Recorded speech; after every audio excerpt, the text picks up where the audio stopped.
Hello Year 11s, so it's time to start looking at an inspector calls, and I thought I would do a little presentation on form of address. So this is just a posh way of saying names or how the different characters address each other, because like the stage directions and the props and the lighting, this can tell us a lot about their relationships and how they might be feeling as the play progresses. So to start with, let's have a look at Eva Smith. Eva is a name that is very similar to Eve, who we know is the first woman in the Bible, so it has some religious links there. And Smith might be one of the most common last names, and this together makes her a very universal character. It suggests that she could be representing every and any woman. And as the inspector says, there are millions of Eva Smiths and John Smiths.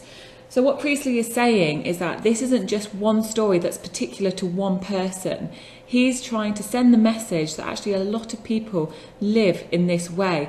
Maybe not exactly the same things happen to them as it did Eva Smith, but this idea that people let them down or they can't find help even when they genuinely deserve it, and when they need just a little bit of aid. Quite ironically, Eva also means life.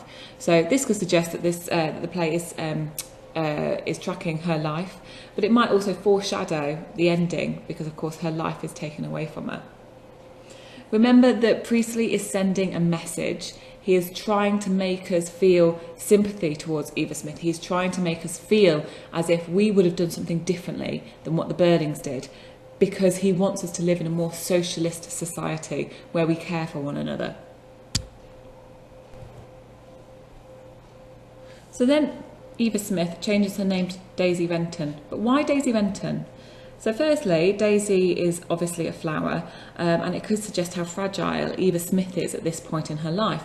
And of course, this is when Gerald swoops in and Eva Smith falls in love. Daisies also have white petals, and that has connotations of innocence. So it's almost as if all these bad things that have happened to her in her life is through no fault of her own. She has done nothing wrong. The last name she uses, Renton, has the word rent in it, which hints to her occupation once she was fired from Mr. Birling's factory and once Sheila had got her fired from Millward's. It suggests that she is prostituting herself at this point. Rent can also mean torn apart, and so we have to ask ourselves about Eva Smith's life. What has happened that has meant that she feels torn apart? What is it that she has left? And of course, that's not a lot because Gerald gives her lodgings, food, clothes and money. So then we come on to Ghoul, and this is a really interesting name for the inspector. It's similar to Ghoul, Ghoul, and it suggests, did he even exist?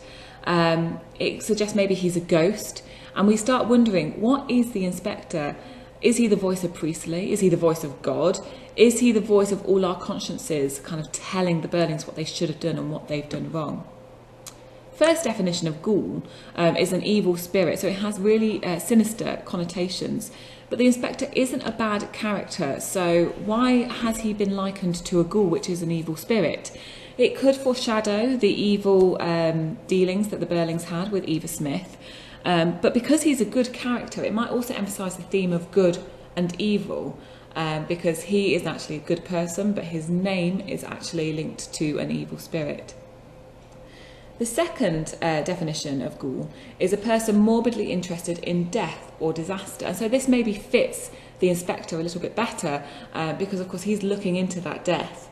And perhaps if we take this interpretation, it might be that if he is a spirit, whatever he is, goes round and almost does this for those who have died due to the lack of care that other people have given them. So then we'll come on to Edna.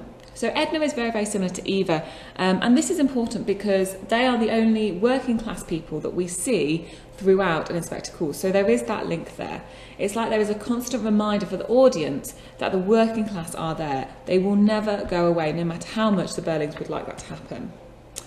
Structurally, it's interesting because Edna says very little, and perhaps this reflects the notion that the working class don't have a voice at this point. They are reliant on the decisions of others, and that is why Eva goes down the path that she goes. It's through no fault of her own, it is the decision of other people. So we'll come on to Lord and Lady Kraft. which indicates their social ranking, of course, the fact that they're called Lord and Lady. So it links very closely to the theme of class, and it reminds us that the Birlings' priority is their social status and their struggle to better themselves. Of course, we know that Mrs. Birling is of a higher class to Mr. Birling, and that's shown through the quote, "Arthur, you're not supposed to say such things," when Mr. Birling comments on how wonderful the meal was at the beginning of Act 1. The fact that the Birlings' priority is their social status suggests that they are selfish characters, and the message perhaps that Priestley sends is that they shouldn't be preoccupied with their social status, but instead should be thinking about the treatment of others and how they can be kind to others. And lastly, I just want to look at these two words, mummy and mother. And of course, this is what Sheila calls Mrs. Birling, and it shows that change throughout the text. And so actually this form of dress, it represents more about Sheila than it does Mrs. Birling, because it shows her transformation in just these two words. At the very start of the play, she calls her mother mummy, and at the end of the play, she calls her mother mother. So this is, it doesn't just show something about Sheila's kind of immaturity, but it does also show their class as well, as it is an upper class thing, an upper class way to address your mother. So we'll start with mummy, and of course this shows Sheila's kind of childish nature. It shows that she's immature. It might show that she's used to taking orders still from the adults in her life, and we see that with the quotation, "Is this the one you wanted me to have?" when Gerald presents her with the ring. And then she moves to mother towards the end of the play, and this shows that she's not scared to challenge her parents anymore. Do you remember how she interrupts and defies her father at the end of the text? Well, that kind of links in with this idea of mother. So ladies, one last thing, just keep going. You're doing so well. I'm so pleased that many of you were pleased with the Tuesday exam, and I'm sure this one will be just as successful.